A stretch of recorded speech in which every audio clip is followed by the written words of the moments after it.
आज की कहानी सावन सोमवार व्रत कथा। पहले समय में किसी नगर में एक धनी व्यापारी रहता था। दूर दूर तक उसका व्यापार फैला हुआ था।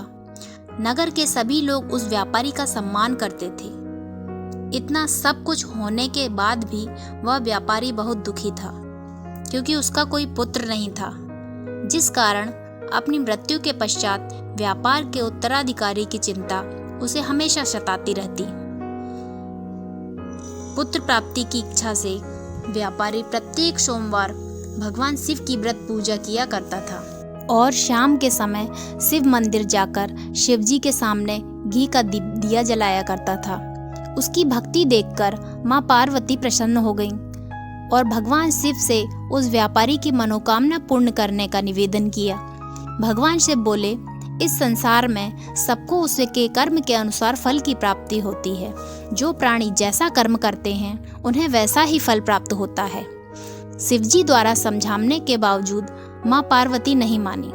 उस व्यापारी की मनोकामना पूर्ति हेतु वे शिवजी से बार बार अनुरोध करती रहीं। अतः माता के आग्रह को देखकर भगवान भोलेनाथ को उस व्यापारी को पुत्र प्राप्ति का वरदान देना पड़ा। वरदान देने के पश्चात भोलेनाथ माँ पार्वती से बोले, आपके आग्रह पर मैंने पुत्र प्राप्ति का वरदान तो दे दिया, परंतु इसका यह पुत्र 16 वर्ष से अधिक जीवित नहीं रहेगा। उसी रात भगवान शिव उस व्यापारी के सपने में आए और उसे पुत्र प्राप्ति का वरदान दिया और उसके पुत्र के 16 वर्ष तक जीवित रहने की भी बात बताई। भगवान शिव के वरदान से व्यापारी को खुशी तो हुई, लेकिन पुत्र की अल्पायु की चिंता ने उस खुशी को नष्ट कर दिया। व्यापारी पहले की तरह सोमवार के दिन भगवान शिव का विधिवत व्रत करता रहा। कुछ महीनों के बाद उसके घर अति सुंदर बालक जन्म लिया।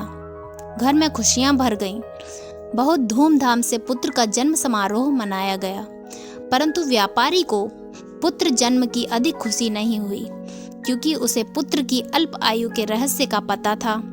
जब पुत्र 16 वर्ष का हुआ तो व्यापारी ने उसे उसके मामा के साथ पढ़ने के लिए वाराणसी भेज दिया। लड़का अपने मामा के साथ शिक्षा प्राप्त हेतु चल दिया। रास्ते में जहाँ भी मामा भांजे विश्राम हेतु रुकते, वहीं यज्ञ करते और ब्राह्मणों को भोजन कराते। लंबी यात्रा के बाद मामा और भांजा एक नगर में पहुंचे। उस दिन नगर के राजा की कन्या का विवाह था, जिस कारण पूरे नगर को सजाया गया था। निश्चित समय पर बारात आ गई, लेकिन वर का पिता अपने बेटे के एक आंख से काने होने के कारण बहुत चिंतित था। उसे भय था कि इस बात का पता चलने पर कहीं राजा विवाह से इनकार न कर दे, इससे उसकी बदनामी भी होगी। जब वर के पिता ने व्यापारी के पुत्र को देखा तो उसके मस्तिष्क में एक विचार आया। उसने सोचा, क्यों न इस लड़के को दूल्हा बनाकर राजकुमारी से विवाह करा दूं। विवाह के बाद इसको धन देकर विदा कर दूंगा और राजकुमारी को अपने नगर ले जाऊंगा। वर के पिता ने लड़के के मामा से इस संबंध में बात की। मामा ने धन मिलने के लालच में वर के पिता की बात स्वीकार कर ली। लड़के को दूल्हे का वस्त्र पहनाकर राजकुमारी से विवाह कर दिया गया। राजा ने बहुत सारा धन देकर राजकुमारी को विदा किया। शादी के बाद लड़का जब राजकुमारी के साथ लौट रहा था तो वह सच नहीं छिपा सका और उसने राजकुमारी के ओढ़नी पर लिख दिया, राजकुमारी, तुम्हारा विवाह मेरे साथ हुआ था।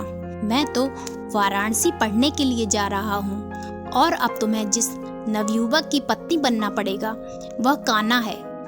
जब राजकुमारी ने अपनी ओढ़नी पर लिखा हुआ पढ़ा तो उसने काने लड़के के साथ जाने से इनकार कर दिया। राजा जब सब बात जानकर राजकुमारी को महल में रख लिया।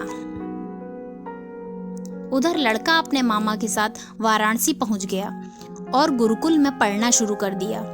जब उसकी आयु 16 वर्ष की हुई तो उसने यज्ञ किया। यज्ञ के समाप्ति पर ब्राह्मणों को भोजन कराया और खूब अन्न वस्त्र दान किए।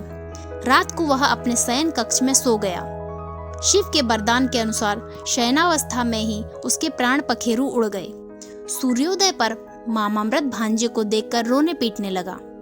आसपास के लोग भी एकत्र होकर दुख प्रकट करने लगे, लड़के के मामा के रोने विलाप करने के स्वर समीप से गुजरते हुए भगवान शिव और माता पार्वती भी सुने। पार्वती ने भगवान से कहा, प्राणनाथ, मुझे इसके रोने के स्वर सहन नहीं हो रहे हैं। आप इस व्यक्ति के कष्ट को अवश्य दूर करें। भगवान शिव ने पार्वती के साथ अदृश्य रूप में जाकर समीप देखा तो भोलेनाथ पार्वती से बोले, यह तो उसी व्यापारी का पुत्र है जिसे मैंने 16 वर्ष की आयु का वरदान दिया था। इसकी आयु पूरी हो गई है। माँ पार्वती ने फिर भगवान शिव से निवेदन कर उस बालक को जीवन देने का आग्रह किया।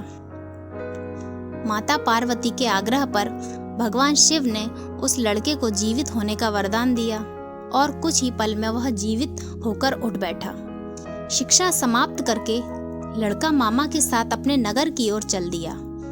दोनों चलते हुए उसी नगर में पहुंचे जहां उसका विवाह हुआ था। उस नगर में भी यज्ञ का आयोजन किया। समीप से गुजरते हुए नगर के राजा ने यज्ञ का आयोजन देखा और उसने तुरंत ही लड़के और उसके मामा को पहचान लिया। यज्ञ के समाप्त होने पर राजा मामा और लड़के को महल में ले गया और कुछ दिन उन्हें महल में रखकर बहुत सारा धन, वस्त्र आदि देकर राजकुमारी के साथ विदा कर दिया। इधर भूखे प्यासे रहकर व्यापारी और उसकी पत्नी बेटे की प्रतीक्षा कर रहे थे। उन्होंने प्रतिज्ञा कर रखी थी कि यदि उन्हें अपने बेटे की मृत्यु का समाचार मिला तो दोनों अपने प्राण त्याग देंगे। परंतु जैसे ही उसने अपने बेटे को जीवित वापस लौटने का समाचार सुना तो वह बहुत प्रसन्न हुआ। वह अपने पत्नी और मित्रों के साथ नगर के द्वार पर पहुंचा। अपने बेटे के विवाह का समाचार सुनकर पुत्र वधू राजकुमारी को देखकर उसकी खुशी का ठिकाना न रहा। उसी रात भगवान शिव ने व्यापारी के स्वप्न में आकर कहा, हे श्रेष्ठी, मैंने तेरे सोमवार के व्रत करने और व्रत कथा सुनने से प्रसन्न होकर तेरे पुत्र को लंबी आयु प्रदान की है। पुत्र की लंबी आयु जानकर व्यापारी बहुत प्रसन्न हुआ। सोमवार का व्रत करने से व्यापारी के घर में खुशियां लौट आईं। शास्त्रों में लिखा है कि जो स्त्री पुरुष सोमवार का विधिवत व्रत करते हैं, व्रत कथा सुनते हैं, उनकी सभी इच्छाएं पूरी होती हैं। जय हो भोलेनाथ, हर हर महादेव। ऐसी ही व्रत कथाएं और भक्ति कहानियां सुनने के लिए हमारे चैनल को सब्सक्राइब कीजिएगा। धन्यवाद।